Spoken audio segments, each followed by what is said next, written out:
أعوذ بالله من الشيطان الرجيم. بسم الله الرحمن الرحيم.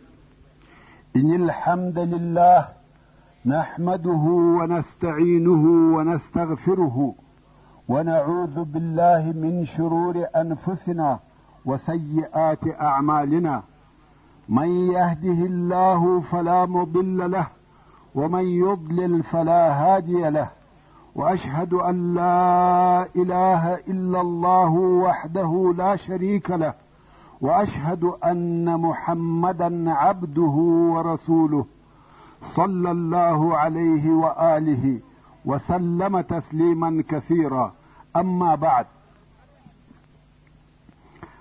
د سرور کائنات صلی الله علیه و آله وسلم ژوند.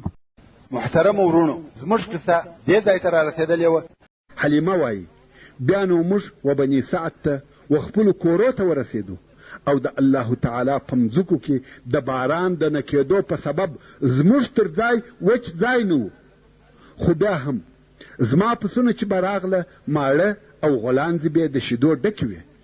موږ به خپلې میږې لوشلې او شیدې به مو څښلې، خو بل چا د خپلو پسو څخه یو څاڅکی شیدې نه سوای لوشلی او نه د میږو په غولانځو کې څه وه، تر داسې اندازې چې زموږ د کلي خلقو به و خپلو شپنیانو ته په قهر او غضب سره ویل تاسې پسونه ووښو ته نه بیایاست، پسونه هلته بیایاست چیرې چې د حلیمې پسونه پیول کیږي.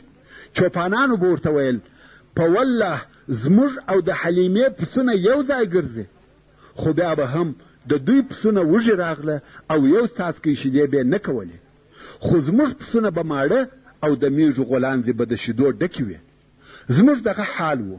د الله جل جلاله د طرفه خیر او برکتونه راباندې اورېدل. څو 2 کاله تیر سوه. حلیمه وایي د محمد صلی الله علیه و آله وسلم جسم او بدن نسبت و نورو کوچنیانو ته مخالفه وده او پرورشت کاوه. د عمر یې 2 کاله لا نه و پوره سوي، داسې معلومېدی لکه د 5-6 کالو هلک. صحت او عافیت یې کامل او سالم و.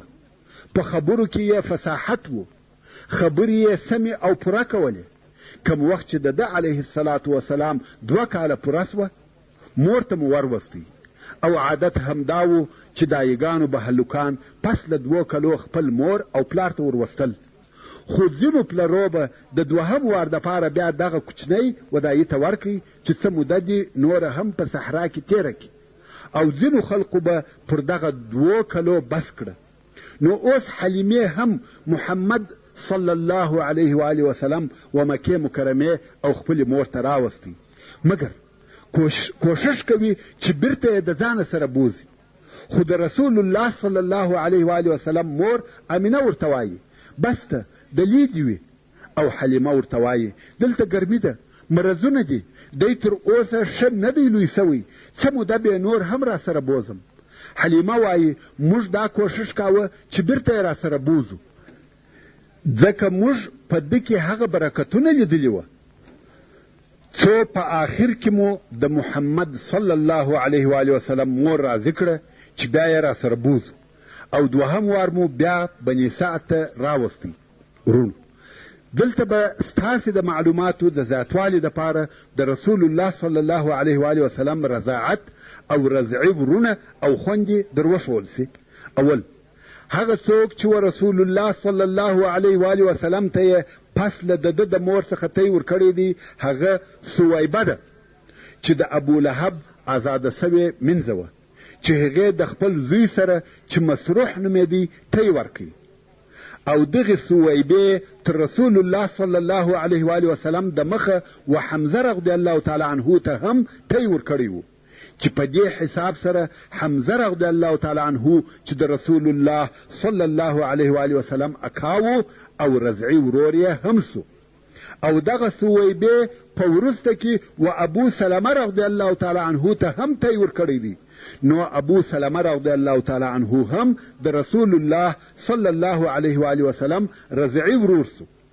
او د رسول الله صلی الله علیه و آله وسلم هغه رضعي ورونه یا خوندې چې د حلیمې او حارث اولادونه و داسې دي: عبدالله ابن حارث، انیسه بنت حارث یا انیسه بنت حارث، حذافه بنت حارث چې په شیما سره مشهوره ده، او دغه حلیمه د ابو سفیان ابن حارث ابن عبدالمطلب دایي هم وه، چې ابو سفیان ابن حارث د رسول الله صلی الله علیه و آله وسلم د اکا زوی و او رضعي ورور یې هم سو. همدارنګه حلیمه السعدیه و حمزه رضی الله تعالی عنه ته هم تی ورکړی دی چې حمزه رضی الله تعالی عنه د رسول الله صلی الله علیه و آله وسلم د دوو طرفو رضعي ورور سو، یو د سویبه د طرفه او بل د حلیمه السعدیه د طرفه. اوس به بیرته خپلې قصې ته راسو. حلیمه وایي د محمد صلی الله علیه و آله وسلم تر دوهم وار راوستلو څه موده وروسته د محمد صلی الله علیه و آله وسلم د تی یا رضعي ورور وارخطا او پزغستا خپل مور او پلار ته راغلی او ویل یې هغه زما قریشي ورور بیریږي. دوی ورته ویل څه ورته پیښه ده؟ هلک ویل 2 نفره چې سپین کالي یې اغوستې وه راغله او محمد صلی الله علیه و آله وسلم یې بېسده کوي. حلیمه او حارث د دې خبر په اورېدلو ډېر وبېرېدل او د محمد صلی الله علیه و آله وسلم و طرف ته په تلوار ورغله. که ګوري د محمد صلی الله علیه و آله وسلم د مخ رنګ بل قسم اوښتی دی. دوی ورته ویل څه درته پیښه ده؟ محمد صلی الله علیه و آله وسلم ویل 2 نفره چې سپین کالي یې اغوستي وه راغله، زه ووهلم او پر ځمکه ولوېدم، بیا یې زما ځیګر راڅیرې کړي او زما زړه یې راویستی. ورونو، د رسول الله صلی الله علیه و آله وسلم څخه په صحیح حدیث کې هغه چې امام مسلم یې روایتوي د انس رضی الله تعالی عنه څخه روایت دی، وایي چې رسول الله صلی الله علیه و آله وسلم د کوچنیانو سره لوبې کولې چې جبریل علیه السلام ورته راغلی، دی علیه الصلاة وسلام یې واخیستی او بېسده یې کړي او د ده علیه الصلاة وسلام سینه یې ورڅیرې کړه او زړه یې راویستی او د هغه څخه یې یوه ټوټه ایسته کړه، ویل دا ستا څخه د شیطان برخه ده. بیا یې دغه زما زړه د سرو زرو په تشت کې د زمزم په اوبو پرېولی او بیا یې بیرته د ده علیه الصلاة وسلام زړه په هغه خپل ځای کې کښېښاوه او سینه یې ور وګنډل او کوچنیان د ده علیه الصلاة وسلام و مور یعنی دایي ته په ځغستا ورغله چې محمد صلی الله علیه و آله وسلم ووژل سو.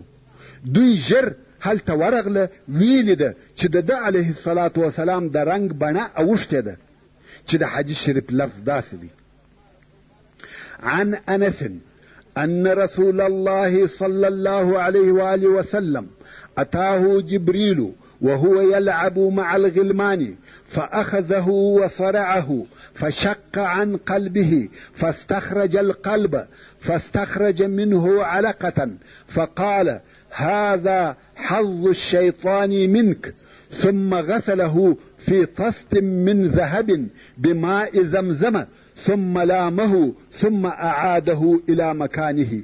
وجاء الغلمان يسعون إلى أمه يعني ضئره فقالوا إن محمدا قد قتل فاستقبلوه وهو منتقع اللون.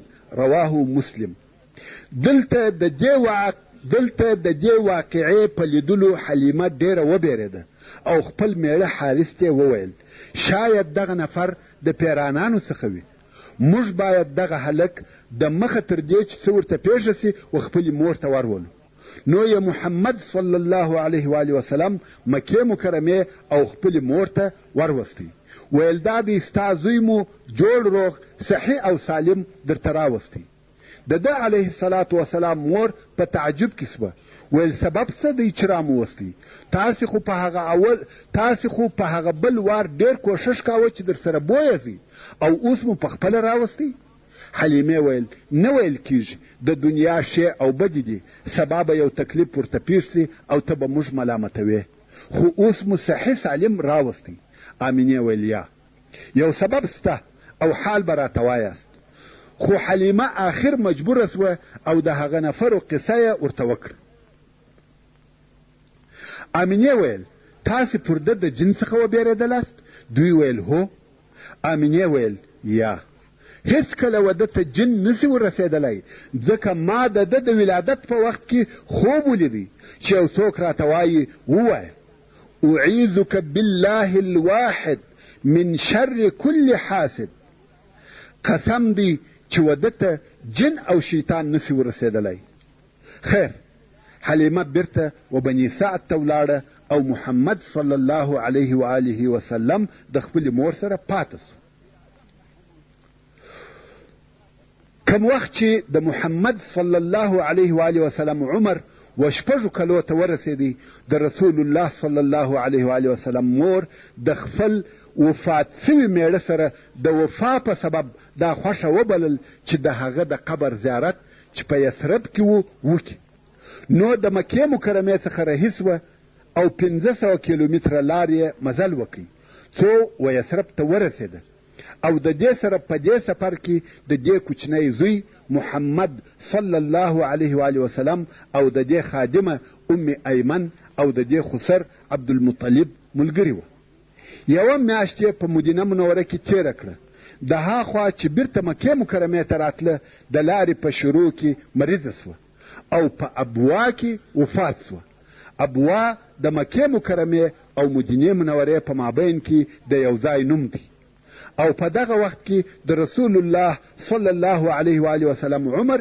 6 کاله و او د عبدالمطلب سره بې له موره مکې مکرمې ته راغلی اوس نو محمد صلی الله علیه و آله وسلم د مور او پلار د دواړو د طرفه څخه یتیم سو تربیه او روزنه یې د ده نیکه عبدالمطلب پر غاړه واخیسته دلته نو د رسول الله صلی الله علیه و آله وسلم په ژوند کې نوې مرحله شروع سوه سبحان الله تاسې یو څه فکر وکړئ د دغه کارو څخه الهي مقصدونه وه الهي حکمتونه پکښې کې وه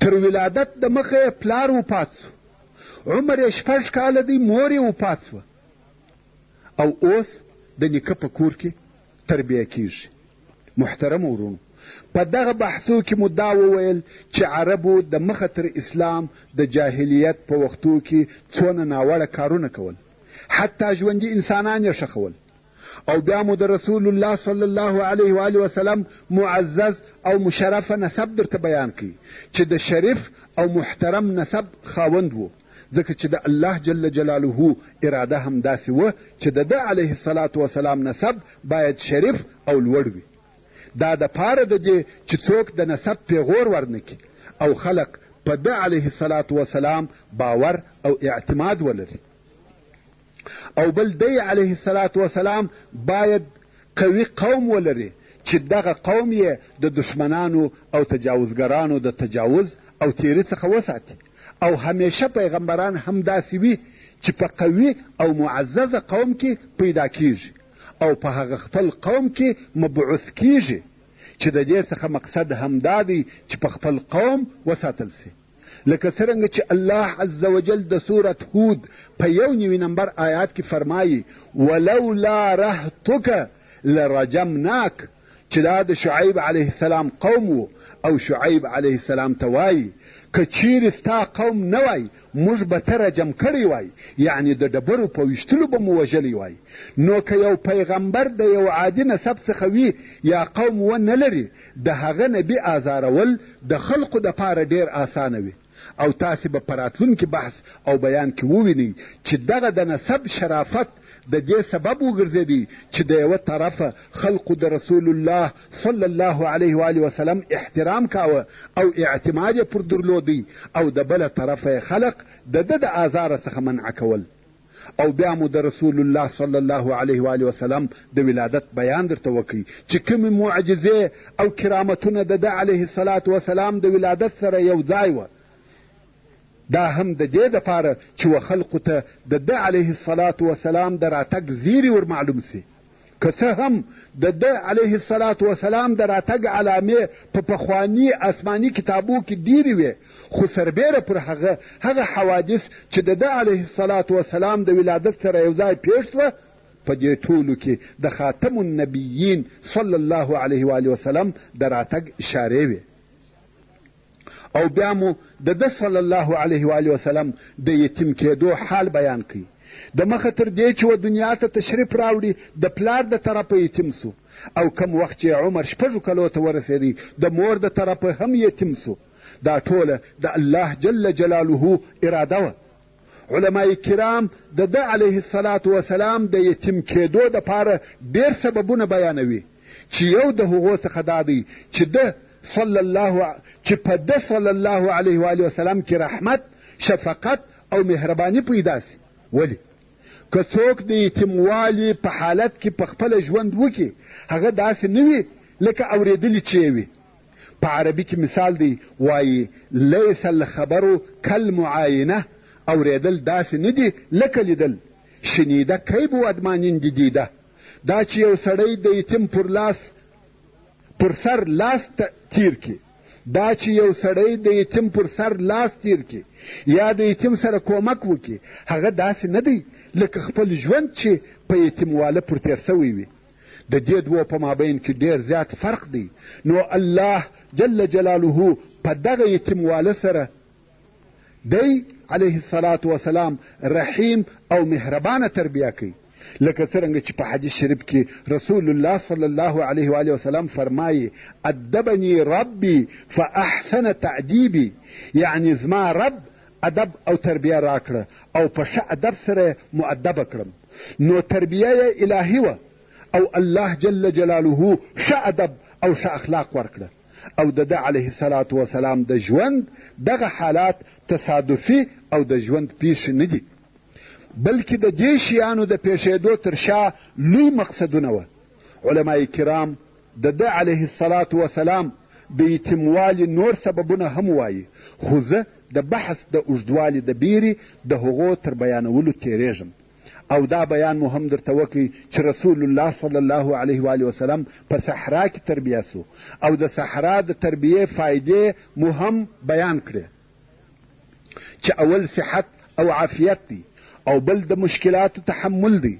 رسول الله صلی الله علیه و آله وسلم په ناز او نعمتو کې نه دی لوی سوی. دا د دې دپاره چې د سختیو او مشکلاتو د زغملو قدرت ولري.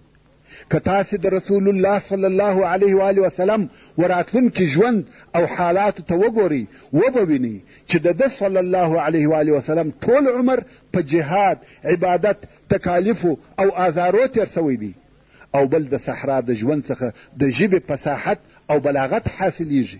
د ښاري خلقو ژبه ګډوډه وي، او رسول الله صلی الله علیه و آله وسلم فصیح ترین د خلقو، چې دا هم د بني سعد د ژوند په سبب و.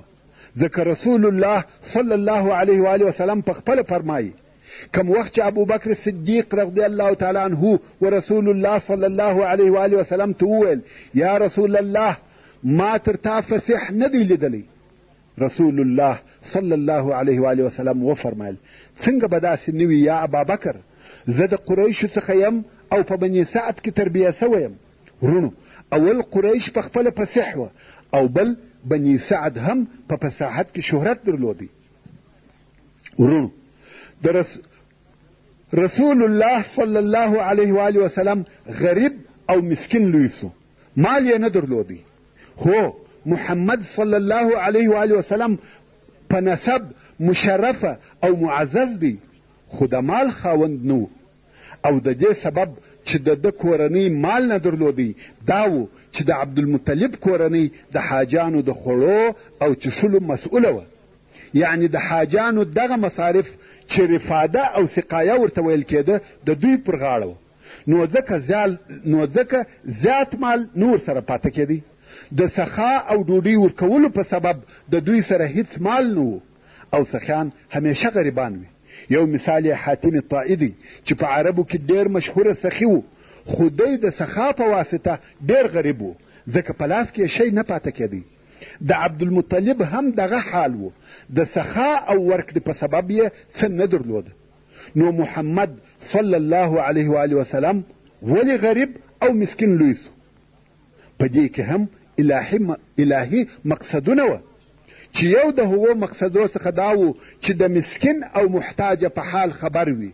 ژوند یې د غنیانو او مالدارانو نه و چې د فقراو د حال څخه بې خبره وي. هو غني به د خپل مال څخه یوه غریب ته یو څه ورکړي، خو بیا هم د ده ژوند هوسا او اسوده وي، نو د غریبانو هغه حقیقي درد او احتیاج نه ور معلومیږي. نو ځکه الله جل جلاله دی صلی الله علیه و آله وسلم د کوچنیوالي څخه په یتیموالي او غریبۍ اخته کړي. الهي حکمتونه دي الله جل جلاله خپل رسول د رسالت د لوی بار و اخیستلو ته آماده کوي. تاسې راسئ چې دلته یوه کوچنۍ قصه هم درته بیان کړم. وایي یو وخت یو سړی چې فقیر سړی و د رسول الله صلی الله علیه و آله وسلم و مجلس ته ورغلی. په دغه وخت کې د رسول الله صلی الله علیه و آله وسلم و بغل ته یا و څنګ ته یو بل غني سړی ناست و. دغه فقیر راغلی د دغه غني و بغل ته کښېنستی. په دغه وخت کې چې دا فقیر کښېنستی، دا غني خپل کالي یو نوکی سره ورټول کړه. رسول الله صلی الله علیه و آله وسلم پوښتنه ځینې وکړه، د غني څخه یې پوښتنه وکړه، ویل آیا دا کالي دې په دې سبب راټول کړه چې د ده فقر و تا ته در نسي، او که دې په دې سبب راټول کړه چې ستا غنا و ده ته ور نسي؟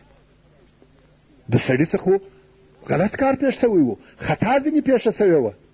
نو د دغه خطا د کفارې دپاره و رسول الله صلی الله علیه و آله وسلم ته وویل یا رسول الله زما نیم مال یې د ده، هر څه چې لرم د هغه ټولو نیمه یې د ده. رسول الله صلی الله علیه و آله وسلم د هغه غریب څخه د هغه فقیر څخه پوښتنه وکړه، ول ایا قبول دې دی؟ هغه ویل یا. ویل ولې؟ ول بیریږم چې د دغه مال سره دغه غرور هم راته رانسي. ورونو ښه متوجه سئ، د دغه قصې په ماهیت کې فکر وکړئ. نن ورځ اغنیا په غرور کې ډوب دي، د غریبانو څخه ځانونه ګوښه کوي. حال دا چې غرور د انسان سره نه ښایي. غرور و چې شیطان یې د همیش دپاره د الله جل جلاله د درباره څخه وشړي. غرور د ځانه څخه ایسته کوي. یو څوک به وایي چې ما غرور نه دی کړی، خو بدبختانه چې زه په خپلو اشنایانو، په خپلو رفیقانو، په خپلو دوستانو کې غرور وینم. صرف دا غرور یې په دغه دی چې یو څه پیسې لري. که دغه مال او پیسې ځینې ایسته کې، بیا خوار او ذلیله انسان دی. دغه پیسو غرور ورته راوستلی دی. غرور ایسته کوي. غرور ډېر بد شی دی. د غرور په وخت کې توبه نه قبلیږي. مغروره سړی و توبې ته رجوع نه کوي. او توبه دا ده چې تا د دغه سړي په مقابل کې غرور کړی دی، د هغه څخه به بخښنه غواړې، چې هغه دې ونه بخښي ستا توبه نه قبلیږي. خیر، کم وخت چې د رسول الله صلی الله علیه و آله وسلم مور وفات سوه، د ده علیه الصلاة وسلام تربیه د ده نیکه عبدالمطلب پر غاړه واخیسته، او دا چې د ده صلی الله علیه و آله وسلم تربیه د عبدالمطلب پر لاس وه، په دې کې هم لوی حکمت و. هغه دا چې عبدالمطلب د قریش سردار او د مکې مکرمې رئیس دی، نو همیشه به د قریشو او د نورو قبایلو مشران او سرداران د ده په مجلس کې ناست او حاضر وه. او په دې مجلس کې به د لویو لویو کارو دپاره تصمیمونه نیول کېده او فیصلې به کېدلې. او د محمد صلی الله علیه و آله وسلم عمر 6 کاله دی. نو د ده صلی الله علیه و آله وسلم د تعلیمي ژوند شروع په دې سره وسوه چې وویني د خلقو سره څه قسم ګزاره او معامله راشه درشه کېږي. طبیعتا د دغه عمر هلکان په دغسې مجلسو کې نه کښېني او د لوبو دپاره ولاړېږي. خو رسول الله صلی الله علیه و آله وسلم به همیشه په دغه مجلس کې ناست و او نه به ولاړېدی.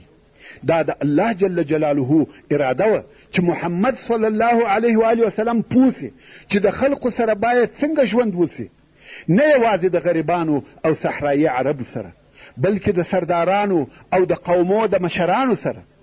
نو دی صلی الله علیه و آله وسلم به همیشه د عبدالمطلب په مجلس کې حاضر و. د تاریخ په کتابو کې ذکر سوي دي چې د عبدالمطلب د ناستې دپاره به و کعبې شریفې ته نږدې ځای سمیدی چې هلته به یې د عبدالمطلب دپاره فرش اوار کوي او د عبدالمطلب زامن به د هلته په انتظار ولاړ وه. هېڅوک به نه کښېنستی تر څو چې عبدالمطلب به راغلی، هغه به کښېنستی، بیا به دا نور کښېنستل. تر هغو به ټول په انتظار ولاړ وه، که د عبدالمطلب زامن وه یا نور قریش، ځکه عبدالمطلب د مکې مکرمې عمومي مشر او رئیس و.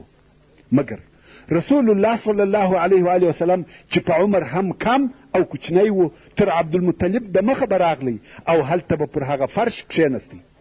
اکاګانو بیا کوښښ کاوه چې دی علیه الصلاة وسلام د دغه کاره څخه منع کړي او د دغه فرش څخه یې ولاړ کړي، مګر عبدالمطلب چې به راغلی ویل به پرېږدئ، په ده کار مه لرئ، په والله دغه زوی لرم یوه درجه او مقام سته.